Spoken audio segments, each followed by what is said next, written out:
Welcome to Shri classes. आज हम लोग सेट नंबर 52 से समान अध्ययन और समान कंप्यूटर के प्रश्नों को विस्तार पूर्वक डिस्कस करेंगे। तो स्टार्ट करते हैं हम लोग सेट नंबर 52। तो यहां से स्टार्ट होता है सेट नंबर 52। तो क्वेश्चन नंबर फर्स्ट, निम्नलिखित में से कौन सा रोग विषाणु जनित नहीं है? ऑप्शन ए चेचक, ऑप्शन बी तपेदिक, ऑप्शन सी इन्फ्लुएंजा और ऑप्शन 4 खसरा। तो यहां पे हो जाएगा ऑप्शन 2 तपेदिक। तपेदिक जो है यह एक संक्रामक बीमारी है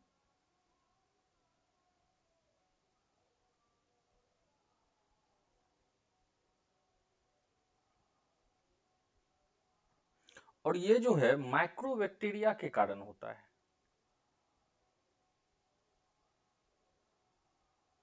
माइक्रोबैक्टीरिया के कारण होता है। क्षय रोग भी आमतौर पर फेफड़ों पर हमला करता है। जो तपेदिक है इसको क्षय रोग की श्रेणी में भी रखा गया है। ठीक है, अब यहाँ पर और भी 3 ऑप्शन है, जैसे है यहाँ पे चेचक। तो चेचक जो है यह भी क्या है, तो यह अत्यधिक संक्रामक बीमारी है और इसका होता किससे है, तो यह होता है वायरस से। ठीक है, साथ में हम लोग जानते हैं कि इसका जो टीका था उसका खोज किसने किया था, तो वो किए थे एडवर्ड जेनर ने। ठीक है, थर्ड में दिया हुआ है इन्फ्लुएंजा। तो इन्फ्लुएंजा भी क्या है, तो वायरस जनित रोग है।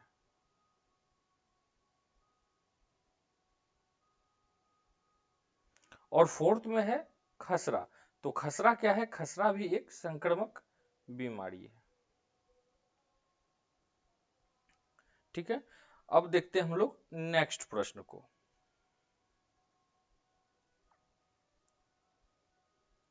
भुक्ति, भोग, विषय, विधि और मंडल डैश थे। ऑप्शन 1 गुप्त काल में किए गए प्रशासनिक विभाजन, ऑप्शन 2 मौर्य काल के महान संत, ऑप्शन 3 अश्वमेध यज्ञ में किए जाने वाले अनुष्ठान और ऑप्शन 4 चंद्रगुप्त के दरबार के मंत्री। तो यहां पे हो जाएगा ऑप्शन 1, अर्थात गुप्त काल में किए गए प्रशासनिक विभाजन। अब हम लोग इसको थोड़ा सा जानते हैं। तो गुप्त काल में जो है राज्य, राष्ट्र, देश, मंडल, पृथ्वी एवं अवनि में विभाजित किया जाता था। जो उसका प्रशासनिक इकाई है वो किस में विभाजित किया जाता था, तो राज्य, राष्ट्र, देश, मंडल, पृथ्वी एवं अवनि को में विभाजित किया जाता था। जिन्हें जो है किस नाम से जाना जाता था, तो इन्हें कहा जाता था भुक्ति, भोग एवं प्रदेश कहा जाता था। गुप्त काल को भारतीय इतिहास में स्वर्ण युग भी कहा जाता है। ठीक है, नेक्स्ट देखते हैं हम लोग।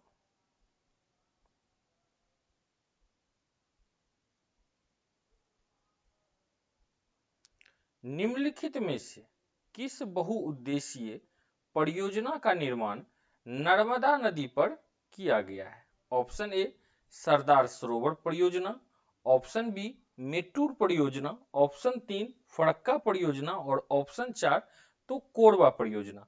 तो यहाँ पे हो जाएगा जो नर्मदा नदी पे है स्थित है, तो वो कौन सा है, तो सरदार सरोवर परियोजना है। यहां से एक चीज हम लोग यह भी जानेंगे कि नर्मदा नदी का उद्गम कहां से होता है।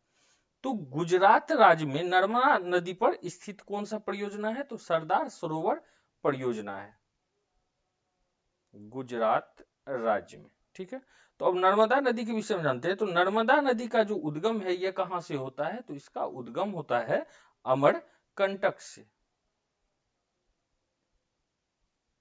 और अमरकंटक कहां स्थित है, तो यह स्थित है मध्य प्रदेश में। ठीक है, अब जानते हैं यहाँ पे सेकेंड दिया हुआ है मेट्टूर परियोजना। तो मेट्टूर परियोजना है यह कहां पर स्थित है, तो यह है तमिलनाडु में।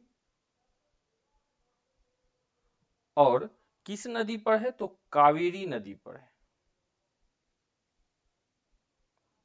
नेक्स्ट है फरक्का परियोजना, तो फरक्का परियोजना है पश्चिम बंगाल में और गंगा नदी पर स्थित है। नेक्स्ट है कोरबा परियोजना, तो कोरबा परियोजना है छत्तीसगढ़ में और यह है हसदेव और अहिरन नदी पर। ठीक है, तो एक बार फिर से हम लोग रिवाइज कर लेते हैं। सरदार सरोवर परियोजना कहाँ है, गुजरात में, और जो है इस पे कौन सा बांध बनाया हुआ है, तो इस पे जो बांध बनाया गया है उसका नाम है नर्मदा नदी परियोजना। ठीक है,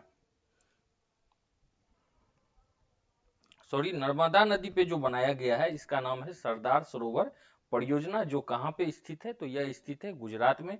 इसी तरह हम लोग जानते हैं मेटूर परियोजना, तो मेटूर परियोजना है यह स्थित है तमिलनाडु में और कावेरी नदी पर। फरक्का परियोजना कहाँ स्थित है, तो बंगाल में गंगा नदी पे है। ठीक उसी तरह कोरबा परियोजना स्थित है छत्तीसगढ़ में हसदेव और अहिरन नदी पर। देखते हैं हम लोग नेक्स्ट पॉइंट को। भारतीय संघ की कार्यपालिका का संवैधानिक प्रमुख कौन होता है? ऑप्शन 1 प्रधानमंत्री, ऑप्शन बी 2 राष्ट्रपति, ऑप्शन 3 थल सेना अध्यक्ष और ऑप्शन 4 लोकसभा अध्यक्ष। तो भारतीय संघ की कार्यपालिका का जो संवैधानिक प्रमुख होता है वो होता है कौन, तो राष्ट्रपति। वर्तमान में भारत के राष्ट्रपति कौन है, तो वर्तमान में भारत के राष्ट्रपति हैं श्री रामनाथ कोविंद। रामनाथ कोविंद। अच्छा, ये कौन से स्थान के राष्ट्रपति हैं, तो यह है 14वें स्थान के। यह कभी कभी पूछा जाता है तो आप इसको नोट कर ले। उसी तरह प्रधानमंत्री, तो वर्तमान प्रधानमंत्री है श्री नरेंद्र मोदी और ये कौन से प्रधानमंत्री है, तो ये है 15वें। अभी वर्तमान के जो थल सेना अध्यक्ष हैं वो थल सेना अध्यक्ष हैं जनरल मनोज पांडे। ठीक उसी तरह अभी जो वर्तमान के लोकसभा अध्यक्ष हैं यह हैं ओम बिरला। तो इसको आप लोग नोट कर ले या स्क्रीनशॉट ले ले। नेक्स्ट देखते हैं हम लोग 1857 के विद्रोह, जिसे भारत के प्रथम स्वतंत्रता संग्राम के रूप में भी जाना जाता है, के बाद भारत के अंतिम मुगल सम्राट बहादुर शाह जफर को निर्वासित करके कहां भेज दिया गया था? तो option 1 Japan, option 2 England, option 3 Nepal और ऑप्शन 4 वर्मा। तो यहाँ पे हो जाएगा ऑप्शन 4 वर्मा, रंगून में इनको भेजा गया था। वर्तमान में वर्मा का जो नाम है वो है म्यांमार और हम लोग साथ में यह भी जान जाते हैं कि म्यांमार की जो राजधानी है वो है नायपीताओ और यहाँ का करेंसी है क्यात। ठीक उसी तरह इंग्लैंड है, इंग्लैंड का राजधानी है लंदन और करेंसी है पौंड। नेक्स्ट देखते हैं हम लोग। नेक्स्ट में है जापान, जापान का राजधानी है टोक्यो और यहाँ की करेंसी है येन। नेपाल, नेपाल का राजधानी है काठमांडू और यहाँ का करेंसी है नेपाली रुपया। ठीक है, यहां से आपको 4 जो है राजधानी और करेंसी साथ में ये आपका तैयार हो रहा है, जो कि यह करेंट अफेयर्स के कुछ प्रश्नों को हम इससे रिलेटेड आपको बता रहे हैं जो कि एग्जाम के दृष्टिकोण से इंपोर्टेंट हो। नेक्स्ट देखते हैं हम लोग ऑटोमोबाइल वाहनों में लगे उस उपकरण को क्या कहा जाता है जो यात्रा के दौरान तय की गई दूरी को दर्शाता है? Option A odometer, option B RPM meter, option C speedometer और ऑप्शन डी ओडोमीटर। तो यहां पे हो जाएगा ऑप्शन 4 ओडोमीटर। तो ओडोमीटर के द्वारा क्या होता है, तो चली गई वाहन की गति मापा जाता है, मापने का काम में आता है ओडोमीटर। ठीक उसी के ऊपर में दिया हुआ यहाँ पे स्पीडोमीटर। तो ये क्या करता है, ये वाहन की गति को बताता है, वाहन की गति को। नेक्स्ट है आरपीएस मीटर। तो आरपीएस मीटर का उपयोग जो है यह होता है कार का आरपीएम पता कर सकते हैं, आइडल आरपीएम पता कर सकते हैं, कार के आइडियल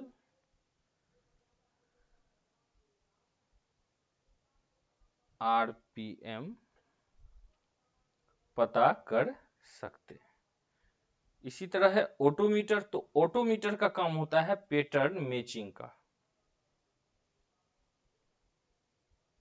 ठीक है, फिर से एक बार हम लोग इस क्वेश्चन को देख लेते हैं कि ऑटोमोबाइल वाहनों में लगे उस उपकरण को क्या कहा जाता है जो यात्रा के दौरान तय की गई दूरी को दर्शाता है, तो उसको बोला जाता है ओडोमीटर।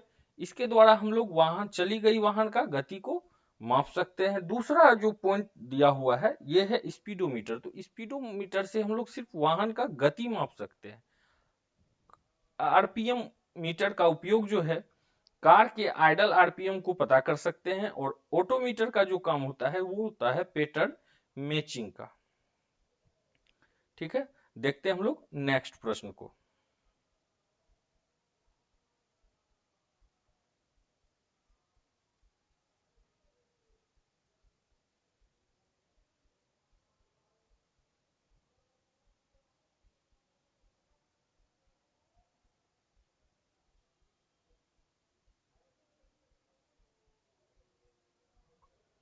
उस व्यक्ति का नाम बताएं जिन्होंने 1917 में महात्मा गांधी को चंपारण लाने में अहम भूमिका निभाई थी। Option A Arun Asaf Ali, option 2 मौलाना मजहरून हक, ऑप्शन 3 राजकुमार शुक्ल, और ऑप्शन 4 बटक मियां। तो यहाँ पे हो जाएगा ऑप्शन 3 राजकुमार शुक्ल। अब हम लोग थोड़ा सा जानते हैं राजकुमार शुक्ल के विषय में। तो राजकुमार शुक्ल जिन्होंने चंपारण की मिट्टी में एक विशाल जल आंदोलन का निर्माण में बहुत महत्वपूर्ण भूमिका निभाई थी, साथ ही सत्याग्रह और अहिंसा का पहला प्रयोग भी, सत्याग्रह और अहिंसा का पहला प्रयोग भी महात्मा गांधी यहीं पर किए थे।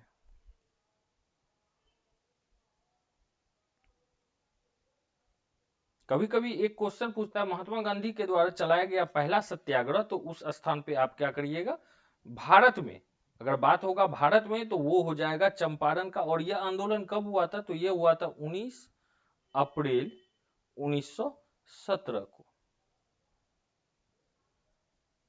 और इसी आंदोलन के बाद महात्मा की उपाधि से उन्हें विभूषित किया गया था। तो महात्मा गांधी में जो है उनका पूरा नाम था मोहनदास करमचंद गांधी। इसके बाद उन्हें महात्मा उपाधि से संबोधित किया गया।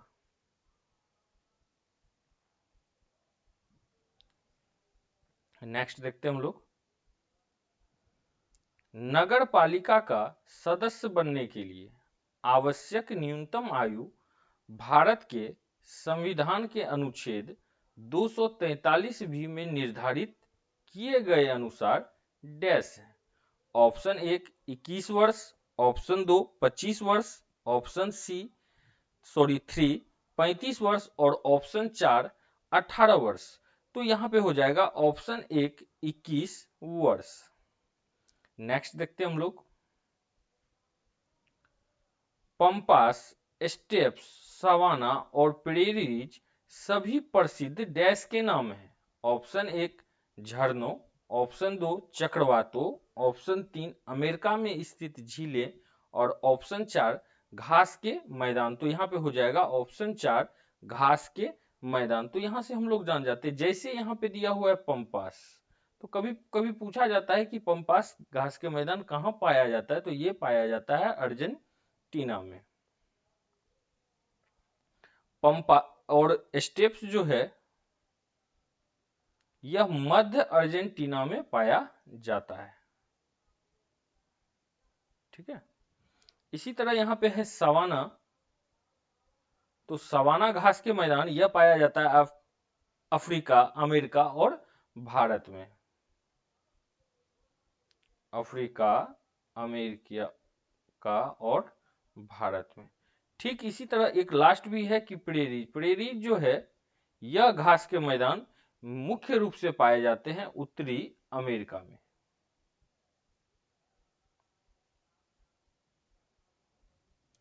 नेक्स्ट पॉइंट देखते हैं हम लोग, नेक्स्ट क्वेश्चन की ओर बढ़ते हैं।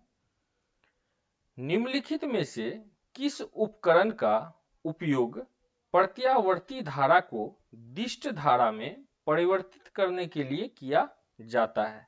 ऑप्शन 1 धारा नियंत्रक, ऑप्शन बी संधारित्र, ऑप्शन सी दिष्टकारी जिसको हम लोग रेक्टिफायर बोलते हैं, और ऑप्शन 4 कैलोरीमीटर। तो यहाँ पे हो जाएगा ऑप्शन 3 दिष्टकारी जिसको हम लोग रेक्टिफायर के नाम से जानते हैं। नेक्स्ट देखते हैं हम लोग, स्वतंत्र भारत का पहला नदी बांध इनमें से किस नदी पे बनाया गया था? Option 1 Krishna, option 2 Ganga, option 3 Damodar और ऑप्शन 4 यमुना। तो स्वतंत्र भारत का जो पहला बांध था वो बनाया गया था दामोदर नदी पर। और ये कब बनाया गया था? तो ये बनाया गया था 1953 ईस्वी में।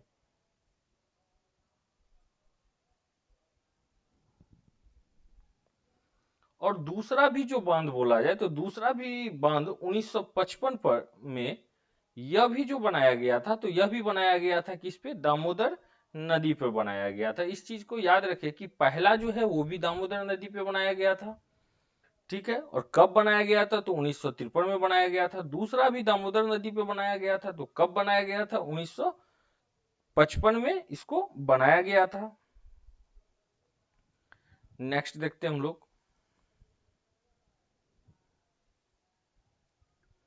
रक्त में डैश नामक एक तरल मैट्रिक्स होता है जिसमें लाल रक्त कणिकाएं आरबीसीएस, श्वेत रक्त कणिकाएं डब्ल्यूबीसीएस का प्लेटलेट्स तैरते रहते हैं। ऑप्शन 1 लाड़, ऑप्शन 2 प्लाज्मा, ऑप्शन 3 लसिका और ऑप्शन 4 सेब्रोस्पाइनल द्रव। तो यहाँ पे हो जाएगा ऑप्शन 2 प्लाज्मा। अब देखिए इसको जानते प्लाज्मा है क्या? प्लाज्मा जो है जल, लवण और प्रोटीन का बना होता है।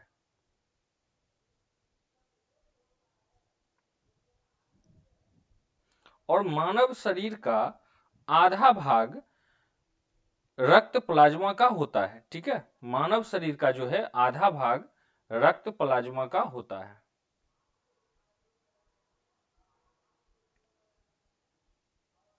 हमारे रक्त में ठोस भाग में आरबीसी, डब्ल्यूबीसी और प्लेटलेट्स होते हैं।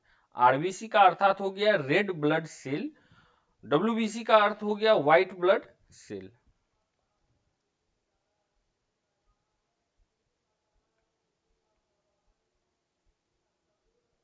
नेक्स्ट प्रश्न को हम लोग देखते हैं।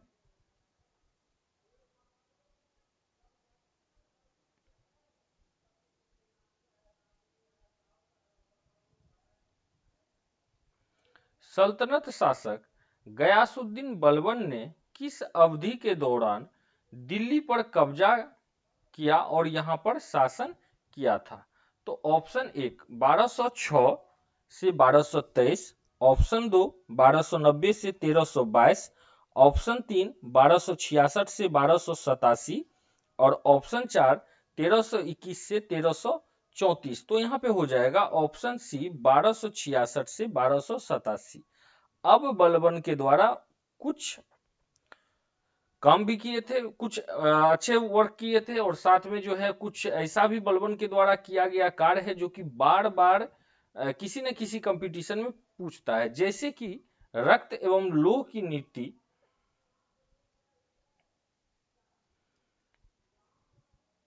बलबन ने अपनाई थी। ठीक है। दूसरा है, साथ ही वो जिले इलाही का उपाधि धारण किया था। इसके अलावा कभी कभी प्रश्न पूछता है तुर्कान ए चहलगानी, तो तुर्कान ए चहलगानी का नष्ट भी बलबन ने किया था, जो 40 दल के, जिसको चालीसा दल को कहा जाता है।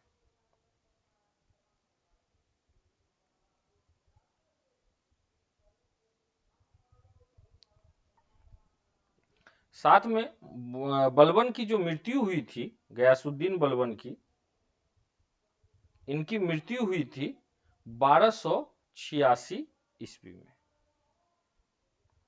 ठीक है। तो लो एवं रक्त की नीति अपनाई थी, जिले इलाही की उपाधि धारण की थी, तुर्कान ए चहलगानी को समाप्त किया था, और इनका मृत्यु हुआ था 1286 ईस्वी में। नेक्स्ट पॉइंट क्वेश्चन को देखते हैं हम लोग। भारत की संप्रभुता, एकता और अखंडता को बनाए रखना और इसकी रक्षा करना डैश है। ऑप्शन 1 मूल अधिकार, ऑप्शन 2 विधिक अधिकार, ऑप्शन 3 सेना का कर्तव्य, और ऑप्शन 4 मौलिक कर्तव्य। तो यहां पे हो जाएगा ऑप्शन 4 मौलिक कर्तव्य। तो भारतीय संविधान में मौलिक कर्तव्य 42वें संविधान संशोधन अधिनियम, जो 1976 में स्वर्ण सिंह समिति की सिफारिशों पे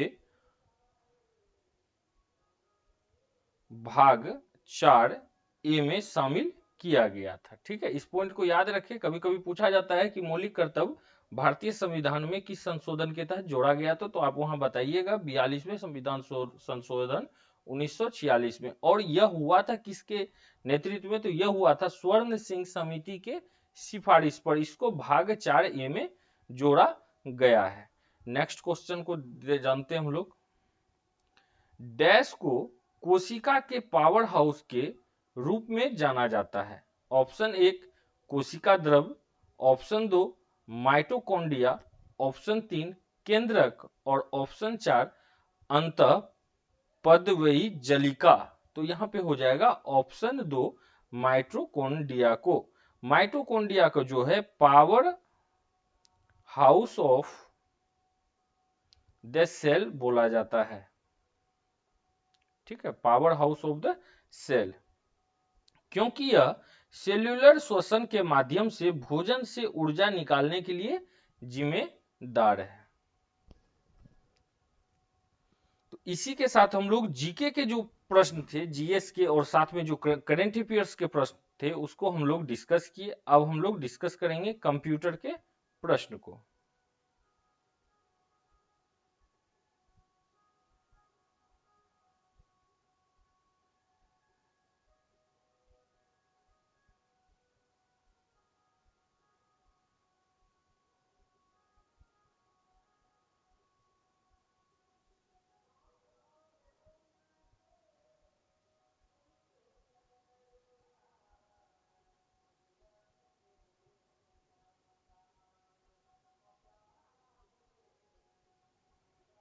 तो यहां से स्टार्ट होता है कंप्यूटर के सेक्टर, कंप्यूटर का सेक्टर। तो question number first,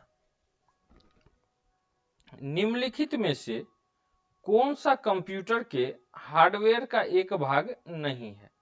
option 1 monitor, option 2 keyboard, option 3 CPU, और ऑप्शन 4 माइक्रोसॉफ्ट ऑफिस। तो यहां पे हो जाएगा ऑप्शन 4 माइक्रोसॉफ्ट ऑफिस। नेक्स्ट देखते हैं हम लोग। हार्ड डिस्क किस प्रकार के डेटा स्टोरेज डिवाइस का एक उदाहरण है? ऑप्शन 1 ऑफलाइन स्टोरेज का, ऑप्शन 2 प्राथमिक स्टोरेज, ऑप्शन 3 तृतीयक स्टोरेज, और ऑप्शन 4 द्वितीयक स्टोरेज। तो हार्ड डिस्क ड्राइव जो है, हार्ड डिस्क जो है वो डेटा स्टोरेज का द्वितीयक स्टोरेज डिवाइस है। नेक्स्ट देखते हैं हम लोग।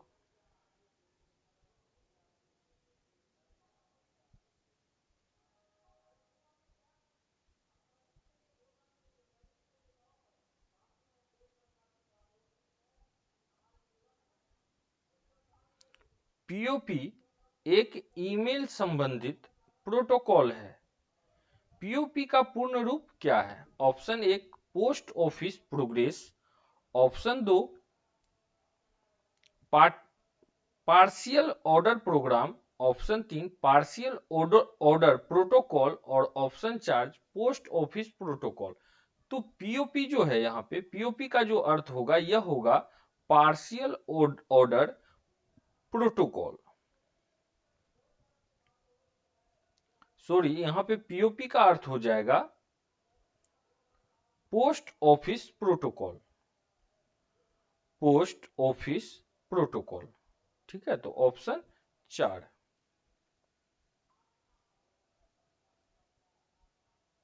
नेक्स्ट देखते हैं हम लोग, निम्नलिखित में से कौन कंप्यूटर के एक विभिन्न भागों को जोड़ता है जो आमतौर पर तारों के से बने होते हैं? Option 1 URLs, option 2 modem, option 3 buses और ऑप्शन 4 सीपीयू। तो यहाँ पे हो जाएगा ऑप्शन 3 बुसेस जो है यह क्या करता है, कंप्यूटर के विभिन्न भागों को जोड़ता है जो तार आमतौर पर तार के बने होते हैं। नेक्स्ट देखते हैं हम लोग, फाइल एक्सटेंशन .avi संबंधित है। Option 1 documents, option 2 music, option 3 video और ऑप्शन 4 इमेज। तो .avi जो है यह संबंधित है वीडियो से। नेक्स्ट देखते हैं हम लोग, होम पेज किसी वेबसाइट का डैश पेज होता है। ऑप्शन 1 पहला, ऑप्शन 2 के बारे में अबाउट, ऑप्शन 3 अंतिम और ऑप्शन 4 मध्य। तो होम पेज किसी वेबसाइट का जो होता है वो होता है अंतिम page.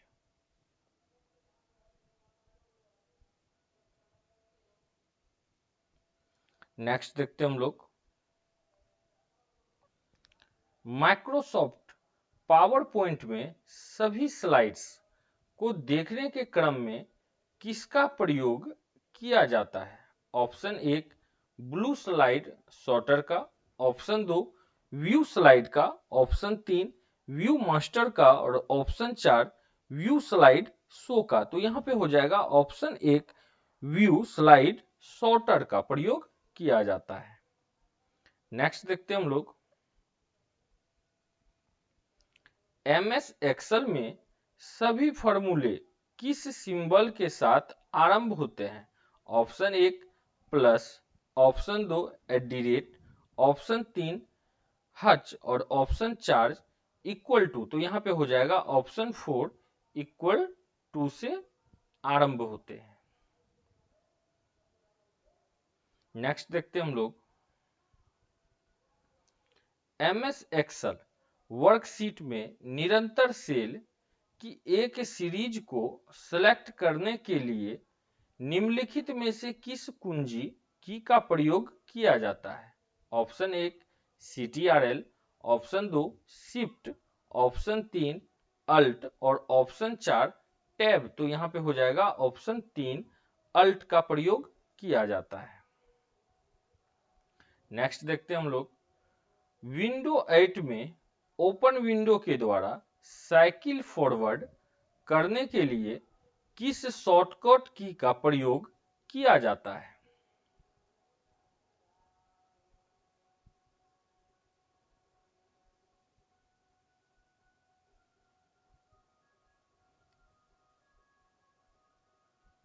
Option 1 alt plus ESC, option 2 alt plus T, option 3 alt plus CTRL और ऑप्शन 4 अल्ट प्लस टैब। तो यहाँ पे जो हो जाएगा ऑप्शन 4 अल्ट प्लस टैब।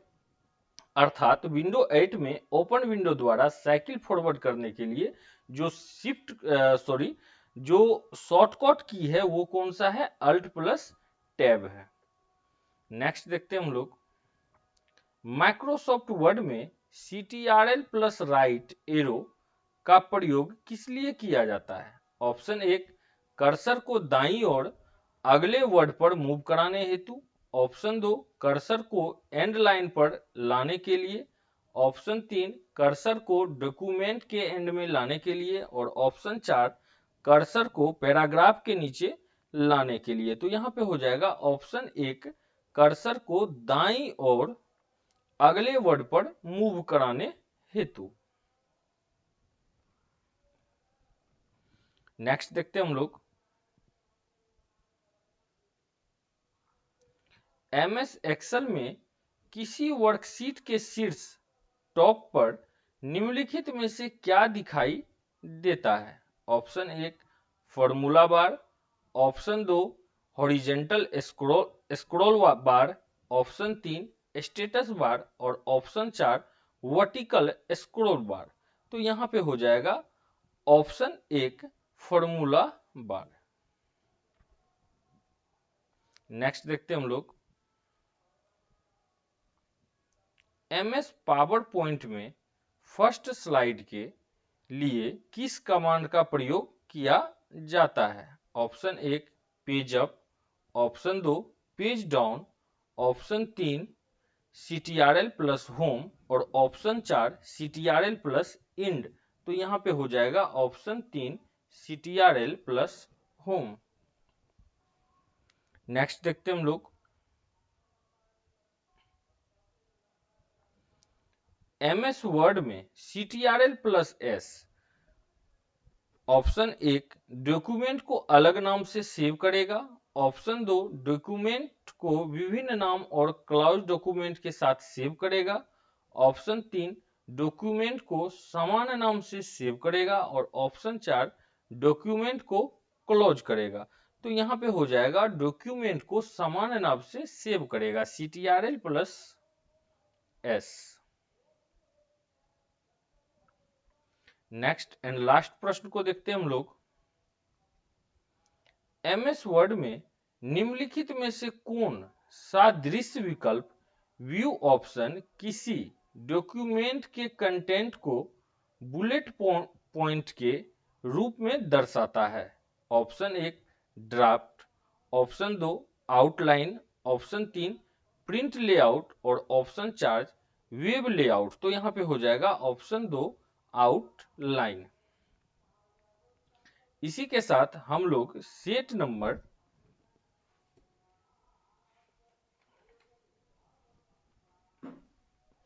52 को डिस्कस किए। 52 से जीके और जीएस साथ में करंट अफेयर्स और कंप्यूटर के प्रश्नों को डिस्कस किए। तो अगर आपको इसमें और भी कुछ डीपली जानना है तो उसके लिए आप कमेंट करें, फिर उस स्तर से भी इसको बनाने का पूरा कोशिश किया जाएगा। धन्यवाद, मिलते हैं एक नए सेट के साथ।